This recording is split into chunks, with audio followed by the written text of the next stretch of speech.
নমস্কাৰ বন্ধু বান্ধৱীসকল আমি এতিয়া যাত্ৰা কৰিছোঁ শ্বিলঙলৈ অৰ্থাৎ মেঘালয়ৰ ৰাজধানী শ্বিলং গৈ আছোঁ বৰ্তমান শ্বিলঙলৈ আৰু আপোনালোকে কেইবাটাও ভাল ভিডিঅ' দেখিবলৈ পাব আৰু সুন্দৰ শ্বিলঙৰ প্ৰাকৃতিক দৃশ্যাৱলী আৰু পাহাৰৰ ওপৰত থকা সুন্দৰ অট্টালিকাসমূহ আৰু লগতে প্ৰাকৃতিকভাৱে সৃষ্ট যিবোৰ ৱাটাৰফল যিবোৰ নিজৰা সেইবোৰ আপোনালোকে দেখা পাব আৰু ময়ো এতিয়া প্ৰাকৃতিক পৰিৱেশৰ মাজত থাকি ভিডিঅ'টো ৰেকৰ্ড কৰি আছোঁ আপোনালোকে নিশ্চয় শুনিছে চাগৈ কিছুমান চৰাই চিৰিকটিৰ মাত গতিকে এয়া হৈছে প্ৰাকৃতিক পৰিৱেশ মেঘালয় ৰাজ্যৰ দুয়োকাষে পাহাৰ আৰু এটি সুন্দৰ ৰাস্তা আৰু আপোনালোকক মই দেখুৱাই দিছোঁ চাওক এইবোৰ মাজে লেণ্ডশ্লাইডিং হৈ থাকে ইয়াতে এনেই ইয়াত বৰষুণৰ মাত্ৰাটো বেছি আৰু তাতেই এতিয়া সামাৰ দিন গতিকে লেণ্ডশ্লাইডিং হৈয়ে থাকে গতিকে শ্বিলঙলৈ আহোঁতে অলপ সাৱধানে যাত্ৰা কৰিব লাগিব মাত্ৰ সাৱধানতাৰে যদি আগবাঢ়া যায় তেতিয়াহ'লে লেণ্ডশ্লাইডিঙৰ পৰাও হাতখাৰি ৰখিব পৰা যাব এয়া চাওকচোন সুন্দৰভাৱে পাহাৰবোৰ কাটি ৰাস্তাটো নিৰ্মাণ কৰিছে কিমান সুন্দৰ এটা নাজাৰা আপোনালোকক আৰু বহু ভিডিঅ' দেখুৱাম আৰু বহু দৃশ্যাংশলী দেখুৱাম মাথো আমাৰ ভিডিঅ'টোৰ সৈতে লগ লাগি থাকিব এনেকৈয়ে অসমৰ পৰা যাত্ৰা আৰম্ভ কৰি মেঘালয় ৰাজ্যৰ ৰাজধানী শ্বিলঙত উপস্থিত হ'লোঁ আৰু শ্বিলঙত হোটেলৰ ৰুম ল'লোঁ 4 পাৰ্চনৰ কাৰণে আৰু ৰুম লৈ আমি হোটেলৰ পৰা বাহিৰলৈ ওলাই আহিলোঁ খানা খাবলৈ আৰু খানা খাই গৈ আমি ৰাতি শুই গ'লোঁ আৰু ৰাতিপুৱা আমি সোনকালে উঠি এয়া হৈছে শ্বিলঙৰ ঠাই ইয়া ইমান দূৰ আমি ৰেইনকোট পিন্ধি আছোঁ চবে বহু মানে সেইখন গাড়ীখন তাতে ৰাখি লৈছোঁ কিমান ধুনীয়া সেই ঠাইবোৰ চাওক বহুত ধুনীয়া একেবাৰে মানে কি ক'ম আৰু চাওক এইবোৰ হৈছে এনেকুৱা ধৰণৰ পৰিৱেশ এই ওপৰৰ পৰা এনেকৈ তললৈ নামি যাব লাগিব এনেকৈ কৈ যাব লাগিব এনেকৈ কৈ আছোঁ এয়া হৈছে শ্বিলঙৰ পৰিৱেশ চাওক মানে বৰষুণ পৰি আছে অকণকৈ বৰষুণ পৰি থকাৰ কাৰণে ৰেইনকোট পিন্ধি লৈছোঁ আৰু এয়া চাওক কিমান গৰা তলত এইটো একদম পুৰা তলত পুৰা গৰা হয় গৈ আছোঁ এনেকৈ আৰু এতিয়া ৰেষ্টুৰেণ্টত বহি আছোঁ ভাত খাম চাৰিওজনে বহি আছোঁ বিকি চাই দিয়া এইফালে চাৰিওজনে বহি আছোঁ কালি আমি বৰষুণত তিতিলোঁ বৰষুণত তিতি কেনেকুৱা লাগিল উৎপল ভালে লাগিছে আমি বাই আহি আছোঁ চাৰিজনে কিন্তু বৰষুণত তিতিলোঁ বৰষুণত তিতাৰ কাৰণে মানে আমাৰ অকণমান অসুবিধা হ'ল চ' আমি কালি শ্বিলং মেইন টাউনতে ৰখি দিলোঁ শ্বিলঙতেই আৰু এতিয়া আমি বাংলাদেশ বৰ্ডাৰ গৈ আছোঁ ডাউকি চাইডলৈ গৈ আছোঁ আপোনালোকক দেখুৱাম ব্লগটো আপোনাৰ খুব ধুনীয়া হ'ব আপোনালোকে খালি আমাৰ লগত থাকি যাব আৰু তাৰ আগতে মই আপোনালোকৰ ৰেষ্টুৰেণ্টখন দেখুৱাই দিছোঁ এবাৰ চাওকচোন কিমান ধুনীয়া ৰেষ্টুৰেণ্টখন দেখিছে এনেকৈ যদি দেখো ইয়াতে বেলেগ এজন বহি আছে খানা খাবলৈ আৰু সেই লাইট চাইট পূৰা মই দেখুৱাই দিওঁ বাৰু থিয় হৈ পেলাই অকণমান এইখন ৰেষ্টুৰেণ্টখন ইয়াতে থাকি এইটো ৰিচিপশ্যনখন এইটো হৈছে ৰিচিপশ্যন এইখন চাওক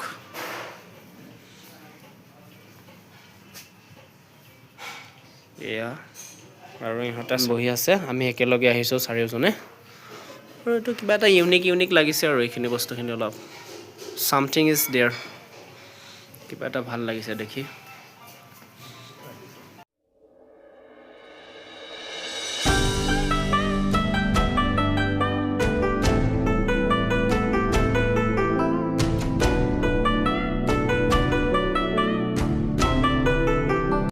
ভায়লিন গিটাৰ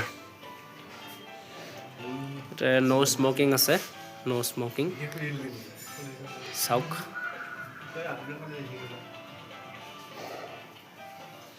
এইটো জুবিনদাৰ টুপিটো ইয়াতে আছে ৰাখি থৈছে কিন্তু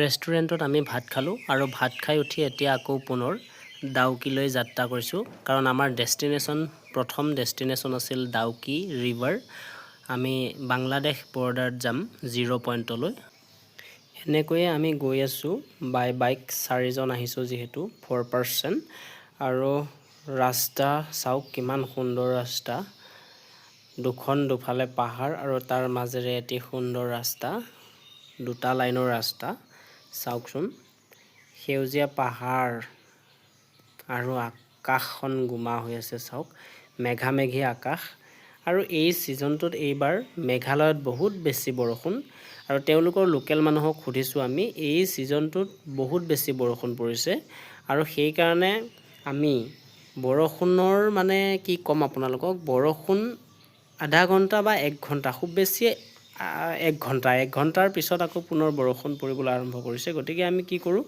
আমি ৰেইনকোটটো খুলোঁ আৰু খোলাৰ পিছতে আকৌ লগে লগে আমি পিন্ধিব লগা হয় বৰষুণ আহেই মানে এইবাৰ বৰষুণটো বহুত বেছি হৈছে আৰু তেওঁলোকৰ লোকেল মানুহখিনিয়ে কৈছে এইবাৰ বৰষুণটো বেছি হোৱাৰ কাৰণে অত্যাধিক হোৱাৰ কাৰণে কিছুমান টুৰিষ্ট স্পটছত মানে টুৰিজিম চেণ্টাৰ কিছুমানত ঠাই কিছুমানত কি হৈছে যে টুৰিষ্টবিলাকে কিছুমান এক্টিভিটি কৰিব পৰা নাই যেনে বোটিং কৰিব পৰা নাই কোনোবাই স্কুবা ডাইভিং কৰিব পৰা নাই এনেকুৱা ঠাইবিলাকত কি হৈছে বৰষুণৰ মাত্ৰাটো অধিক বেছি হোৱাৰ কাৰণে এইবিলাক বন্ধ কৰি ৰাখিছে কাৰণ পানী বেছি হৈছে গভীৰ পানীত অকণমান ভয়াৱহতা হয় গতিকে ৰিস্কি হয় সেইকাৰণে তেওঁলোকে বন্ধ কৰি ৰাখিছে বুলি আমাক জনাইছে এয়া চাওক কিমান ধুনীয়া এটা নাজাৰা আপোনালোকক দেখুৱাই দিছোঁ সেই সিফালৰ নজাৰাটো দেখুৱাই দিছোঁ সেইটোৱে কথাটো আপোনালোকক মই কৈ আছোঁ ইতিমধ্যে মানে স্কুবা ডাইভিং বা চাইক্লিং বা বোটিং এনেকুৱা ধৰণৰ কিছুমান এক্টিভিটি এইখিনি সময়ত যিসকল টুৰিষ্ট আহিছে এই সময়খিনিত কৰিব পৰা নাই কাৰণ এই ছিজনটোৰ এই সময়খিনিত অত্যাধিক মাত্ৰাত বৰষুণ হৈছে বহুত বেছি বৰষুণ আমি নিজে এতিয়া ইয়ালৈ আহি গম পাইছোঁ আধা ঘণ্টা খুব বেছি 45 মিনিট এইখিনি সময়ৰ ভিতৰত পুনৰ আকৌ বৰষুণ হয় আৰু বৰষুণ হৈছে হেভিকৈ বৰষুণ হৈছে আমি সেইকাৰণে কি কৰিছোঁ আমি ৰেইনকোট অলপ সময়হে খুলোঁ আকৌ লগে লগে পিন্ধিব লগা হৈ যায় মানে আমি গৈ থাকোঁ বৰষুণ কোনো এঠাইত বৰষুণ নাইকিয়া হৈ যায় আৰু আমি লগে লগে ৰেইনকোটটো খুলোঁ আৰু খুলি অকণমান এনেদৰে ভিডিঅ' কৰোঁ তাৰ পিছতেই আকৌ পুনৰ বৰষুণ যেতিয়া আৰম্ভ হয় লগে লগে ৰেইনকোট পিন্ধোঁ আৰু আমি গৈ থাকোঁ আৰু এনেকৈ আমি অৱশ্যে তিতিছোঁ অকণমান তিতিছোঁ আধা তিতাও হৈছোঁ অৱশ্যে কাৰণ বৰষুণ পৰিলে বাইক চলালে ৰেইনকোটত পানী সোমাই যায় কাৰণ গোটেইখিনিতো বন্ধ হৈ নাথাকে গতিকে কোনোবা ফাঁক থাকে কোনোবা ছাইডেৰে ৰেইনকোটৰ ভিতৰত পানী সোমাই যায় আৰু আমি তিতি যাওঁ চাওক এতিয়া এইখিনি সময়ত ইয়াত বৰষুণটো নাই এই ঠাইখিনিত বৰষুণটো নাই আৰু ইয়াতে এইখন নতুনকৈ ব্ৰিজ বনাইছে আৰু ইয়াতে এইবোৰ পানীবিলাক যাতে পৰি পাৰবিলাক যাতে সহায় লৈ যাব নোৱাৰে এনেকুৱা ব্যৱস্থা কৰিছে খুব সুন্দৰভাৱে ব্যৱস্থাটো কৰিছে মেঘালয় গভৰ্ণমেণ্টে চাওক এয়া চাওক খুব সুন্দৰভাৱে ৰাস্তাটো নতুনকৈ এইখিনি নিৰ্মাণ কৰিছে মানে ৰিপেয়াৰিং নহয় আৰু নতুনকৈ আকৌ পুনৰ নিৰ্মাণ কৰিছে ৰিকনষ্ট্ৰাকশ্যন কৰিছে চাওক ৰিবিল্ড হৈছে আৰু ৰাস্তাটো খুব সুন্দৰভাৱে তেওঁলোকে কৰিছে মই আপোনালোকক দেখুৱাই দিছোঁ এইখিনি ইয়াৰ ওচৰ পাজৰ ঠাইখিনি দেখুৱাই দিম মই আপোনালোকক চাওক আৰু আগুৱাই গৈ আছোঁ এনেকৈ আপোনালোকক দেখুৱাই দিলোঁ চাৰিও দিশটো চাওক গাড়ী গৈ আছে আৰু এইবোৰ মাটি দেখিছে মাটিবোৰ সহায় লৈ গৈছে আচলতে পানীয়ে বহুত বেছি বৰষুণ হোৱাৰ কাৰণে লেণ্ডশ্লাইডিংটো হৈছে আৰু যথেষ্ট পৰিমাণে হৈছে এইবাৰ আৰু ৰাস্তা কাষৰ মাটিবিলাকো খহুৱাই লৈ গৈছে এয়া দেখিছে বেলেগ এটা পাহাৰলৈ আহিলোঁ বেলেগ এটা ডেষ্টিনেশ্যন আৰু এইটো হৈছে এটা মই ভিউ পইণ্টৰ পৰা আছোঁ এইটো নতুনকৈ বনাই আছে অৱশ্যে এই ঘৰটো মই আছোঁ য'ত আছোঁ আৰু ইয়াৰ পৰা এই পাহাৰবোৰ আৰু চহৰবোৰ চাওকচোন ঘৰবোৰ ইমান ধুনীয়াকৈ দেখা পোৱা যায় এইটো চাগে ফেমাছ হৈ পৰিব আৰু নতুনকৈ বনাই আছে ইয়াক আচলতে মুকলি কৰা নাই আমি উঠি আহিছোঁ আৰু তথাপি কনষ্ট্ৰাকশ্যন ইতিমধ্যে প্ৰায়খিনি হৈছে 95% মানে শেষ হৈছে আৰু 5% বাকী আছে 5% বাকী হ'লে এই ভিউ পইণ্টৰ পৰা এনেকৈ দেখা পোৱা যাব আমি তলত বাইক ৰাখিছিলোঁ বলক আমি এতিয়া আমাৰ ডেষ্টিনেশ্যনলৈ আৰম্ভ কৰোঁ যাত্ৰা আকৌ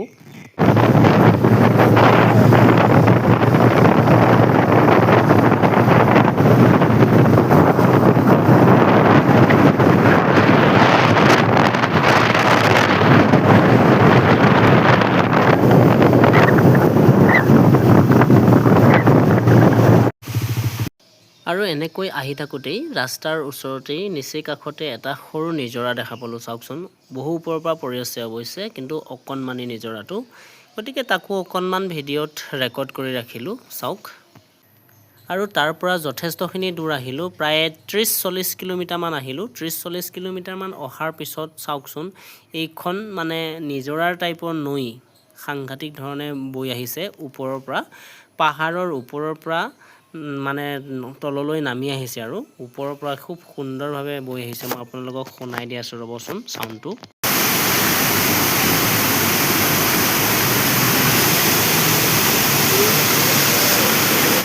এনেকৈ আমি আহি আছোঁ আমাৰ ডেষ্টিনেশ্যন ডাউকিলৈ আহি আছোঁ আমি। ডাউকি পাম আৰু 21 কিলোমিটাৰ দেখাই আছে ইয়াৰ পৰা। 21 কিলোমিটাৰ যোৱাৰ পিছত আমি ডাউকি পাম আৰু ডাউকিত গৈ আপোনালোকক ডাউকি ৰিভাৰ আৰু লগতে যিটো বাংলাদেশৰ 0 পইণ্ট বৰ্ডাৰ সেইটোকো দেখুৱাম।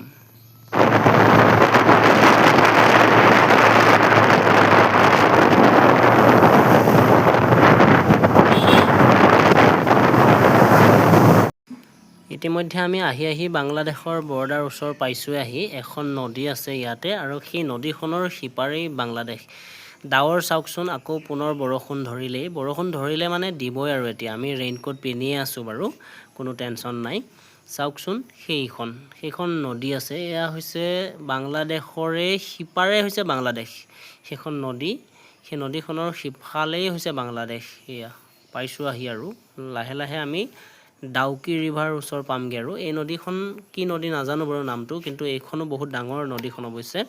এয়া চাওক, মই আপোনালোকক ওচৰৰ পৰা দেখাই দিম। এয়া চাওকচোন, সিফালে এইটো পাহাৰ, আমি বহু ওখ স্থানত আছোঁ অৱশ্যে।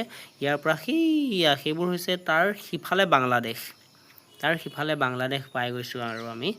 চাওকচোন, সেয়া অৱশ্যে বহুত দ ঠাই, পানী একদম তামাম পানী হৈ যায় আৰু ইয়াতে খেতি বাতি কৰিলেও চাগে কেতিয়াবা হয় যদিও মৰি যায় চাগে পানীৰ কোবত আৰু ইমান পানী। ঠাণ্ডা দিনত হয়তো খেতিবোৰ হয় চাগে আৰু।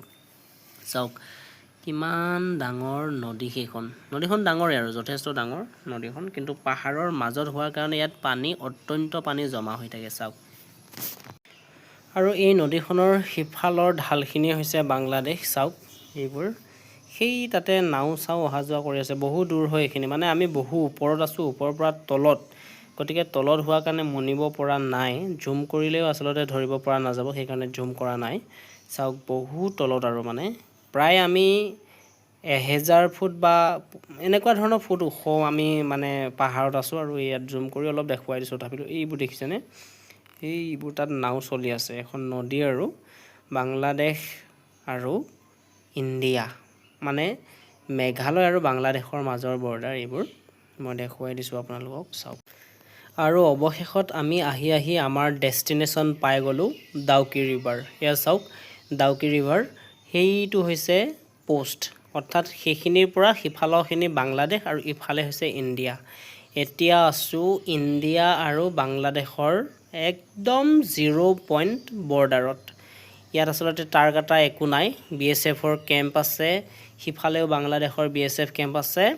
খালি ইয়াতে ষ্টপ বুলি লগাই থৈছে, সেই ৰঙাকে যে সেইখিনি আছে তাতে ষ্টপ বুলি লগাই থৈ আছে। আৰু তাৰ পৰা সিফালে আমাৰ এইপিনৰ পৰা মানুহ যাব নোৱাৰে আৰু সিফালৰ পৰা এইপিনে মানুহ আহিব নোৱাৰে। BSF আছেই লগতে চাই আছে। আৰু এইবোৰ নাও, এই নাওবিলাকত আপোনালোকে উঠি এই ডাউকি ৰিভাৰখনত এক্সপ্ল'ৰ কৰিব পাৰে আৰু আপোনালোকে। আৰু সেই সিফালে বাংলাদেশীবিলাকে এক্সপ্ল'ৰ কৰে আৰু এইফালে আমাৰ ইণ্ডিয়ানবিলাকে এক্সপ্ল'ৰ কৰে। মানে যিবিলাক টুৰিষ্ট আহিব পাৰে বা যিবিলাক টুৰিষ্ট আহে বা যিবিলাক ইণ্ডিয়ান মানুহ, তেওঁলোকে এইফালে এই নাওবিলাকেৰে তেওঁলোকে মানে এক্সপ্ল'ৰ কৰিব পাৰে, পইচা ল'ব আৰু খালি। আৰু সিফালে বাংলাদেশী মানুহ। এখন হৈছে হেংগিং ব্ৰিজখনত আছোঁ এতিয়া। এইখন এখন হেংগিং ব্ৰিজ, মানে পাহাৰ দুটাৰ মাজত সংলগ্ন কৰা এখন ব্ৰিজ। আৰু এই ব্ৰিজখন যথেষ্ট ওখ ঠাইত আছে আৰু ইয়াত মানে মাছ ধৰিবলৈ পাৰে। মাছ আছে বহুত এই ব্ৰিজখনৰ তলত, নদীত মাছ আছে আৰু মাছবোৰ ধৰে। আৰু সেই তলত সেইবোৰ নাও আছে, ইয়াতে নাও মানে ইয়াত স্কুবা ডাইভিঙো হয় আৰু লগতে চাইক্লিং এটাও হয়। সেই সিফালে আছে, সেইকেইডাল আপোনালোকক দেখুৱাই দিছোঁ, সেই সিফালে চাইক্লিং। কিন্তু এইবাৰ অত্যন্ত মানে পানী অধিক হৈছে আৰু লগতে অত্যাধিক পৰিমাণে বৰষুণ হোৱাৰ কাৰণে ইয়াত স্কুবা ডাইভিং আৰু চাইক্লিং, ব'টিং এইখিনি বন্ধ কৰি ৰাখিছে। চাওক বেছি হৈছে, খুব বেছি হৈছে। আৰু এনেকৈ মই আপোনালোকক ব্ৰিজখন দেখাই দিছোঁ আৰু ওপৰৰ পৰা এনেকৈ দেখুৱাই দিছোঁ। এইবোৰ নাও আছে আৰু সেই পানীৰ মানে সোঁতটো অত্যাধিক হৈছে ইয়াতে, সেইকাৰণে স্কুবা ডাইভিং, ব'টিং, চাইক্লিং, সেই ওপৰেৰে চাইক্লিং হয়, সেইবিলাক চব বন্ধ কৰি ৰাখিছে মানে এতিয়া এই ছিজনটোত। আৰু এনেকুৱা ছিজনত চলিয়ে থাকে অইন বছৰত, কিন্তু অন্য বছৰতকৈ এই বছৰটোত এইবাৰ পানী বেছি হৈছে আৰু লগতে বৰষুণৰ মাত্ৰাটো অত্যাধিক হৈছে, সেইকাৰণে এইবোৰ বন্ধ কৰি ৰাখিছে। আমি সুধিছিলোঁ কৰিব পাৰিমনে এইবোৰ, তেতিয়া তেওঁলোকে কৈছে যে এইবাৰ এই ছিজনটোৰ কাৰণে অত্যাধিক বৰষুণ হৈছে আৰু পানীও অতি বেছি হৈছে, সেইকাৰণে আমি বন্ধ কৰি ৰাখিছোঁ বুলি তেওঁলোকে আমাক জনালে।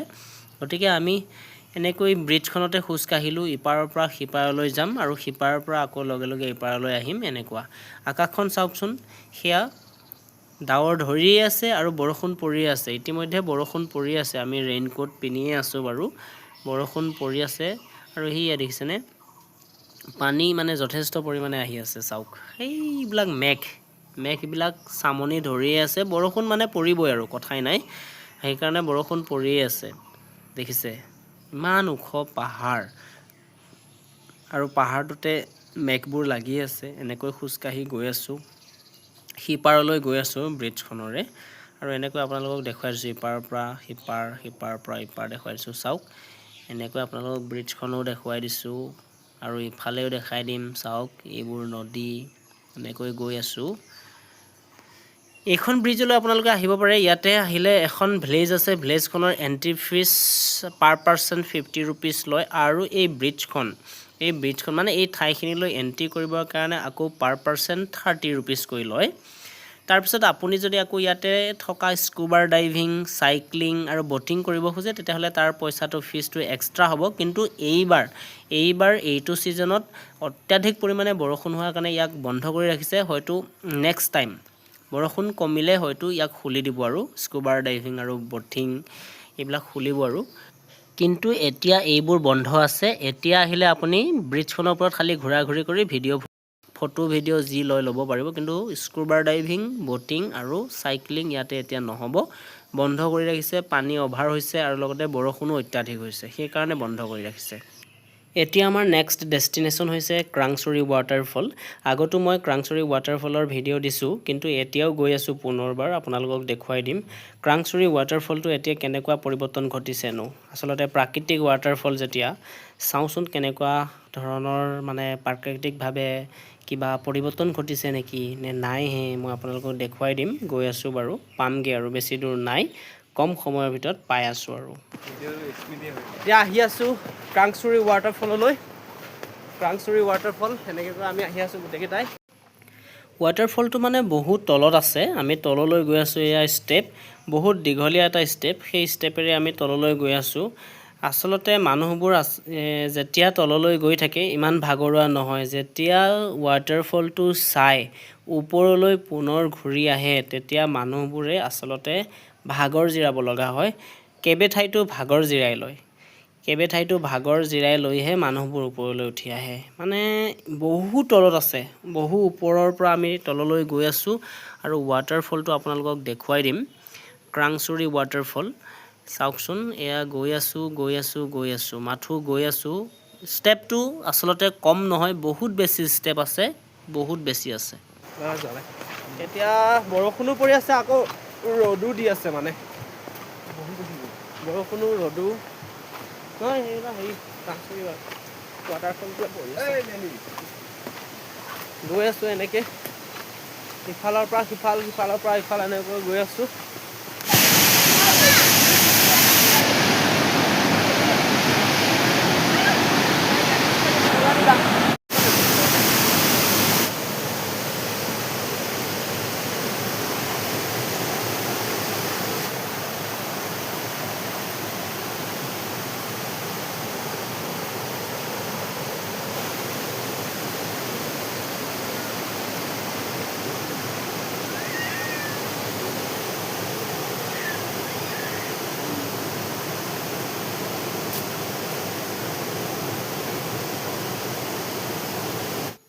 পানীখিনি যথেষ্ট চাফা আৰু পৰিষ্কাৰ, যদিও পাহাৰৰ মাজে মাজে বৈ আহি এই নিজৰাটো সৃষ্টি হৈছে, কিন্তু পানীখিনি যথেষ্ট চাফা পৰিষ্কাৰ।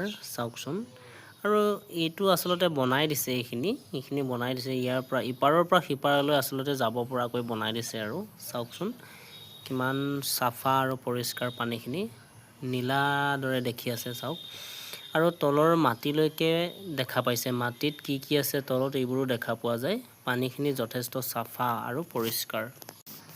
ইয়াতো বটিং কৰা ব্যৱস্থা আছিল, কিন্তু এইবাৰ অত্যাধিক বৰষুণ আৰু পানী বেছি হৈছে, সেইকাৰণে এইবোৰ চব বন্ধ কৰি ৰাখিছে। চাওকচোন, চব বন্ধ কৰি ৰাখিছে। আমি ইয়াতো সুধিছিলোঁ ইয়াত বটিং কৰিব পৰা যাবনে, কৈছে এই ছিজনটোৰ কাৰণে পানী অধিক আৰু বৰষুণৰ পৰিমাণো অত্যাধিক কাৰণে বন্ধ কৰা হৈছে, মানে বন্ধ কৰি ৰাখিছে। এই বট এখন দুখন আছে বাৰু, তাতে ৰাখি থৈছে যদিও পানী বেছি আৰু বৰষুণো বেছি, সেইকাৰণে অফ।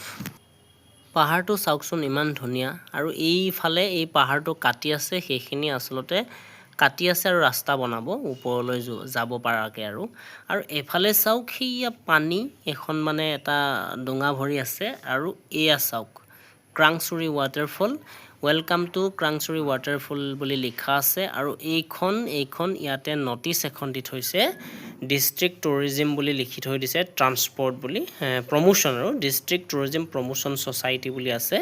চাওক এইয়া, ইয়াৰ পৰা সেই তললৈ যাব লাগিব, আৰু বহু ষ্টেপ আছে বুলি কৈছোঁ নহয়, প্ৰায় আধা কিলোমিটাৰতকৈও বেছি, 1 কিলোমিটাৰতকৈও কম হ'ব, আৰু অলপ কম হ'ব 1 কিলোমিটাৰতকৈ, কিন্তু আধা কিলোমিটাৰতকৈ যথেষ্ট বেছি। এনেকৈ মেঘালয় ৰাজ্যত 3 দিন ট'ৰ কৰিলোঁ, 3 দিন থাকিলোঁ, আৰু থাকি এতিয়া অসমলৈ উভতনি যাত্ৰা কৰিছোঁ। আৰু অসমলৈ উভতনি যাত্ৰা কৰাৰ পথতে উমিয়াম লেক এটা পায়, আৰু সেই উমিয়াম লেকৰ কাষেৰে এখন ডাঙৰ অভাৰব্ৰিজ গৈছে, 4 লেণ্ডক কানেক্টিং কৰা বাইপাছক। আৰু সেই 4 লেণ্ডক কানেক্টিং কৰা বাইপাছৰ ব্ৰিজৰ ওপৰেৰে আহি ব্ৰিজৰ ওপৰত ৰখিলোঁ, আৰু ৰখি উমিয়াম লেকটো অকণমান ভিডিঅ' কৰোঁ বুলি ভাবিলোঁ, আৰু অকণমান ভিডিঅ' কৰিলোঁ। আৰু ওপৰৰ পৰা চাওকচোন আপোনালোকে কিমান ধুনীয়া এটা ভিউ হৈছে উমিয়াম লেক, বেলি বহো অৱস্থা। আৰু এনেকুৱা সময়তে আহি পালোঁ আমি, আৰু ইয়াৰ পৰা আমাৰ অসমলৈ তথা যোৰাবাটলৈ প্ৰায় 117 কিলোমিটাৰছমান বাকী আছে, 117 কিলোমিটাৰ গ'লে আমি পাই যাম। আৰু এয়া চাওক এইখন ব্ৰিজখন, আৰু সেইটো সূৰ্যটো আপোনালোকক দেখুৱাই দিছোঁ, সূৰ্যটো বেলি বহো অৱস্থাৰ হৈছে, এনেকুৱা হৈছে। চাওক আপোনালোকক দেখুৱাই দিছোঁ, এনেকৈ দেখুৱাই দিছোঁ, চাওক এইয়া, এইটো হৈছে উমিয়াম লেক।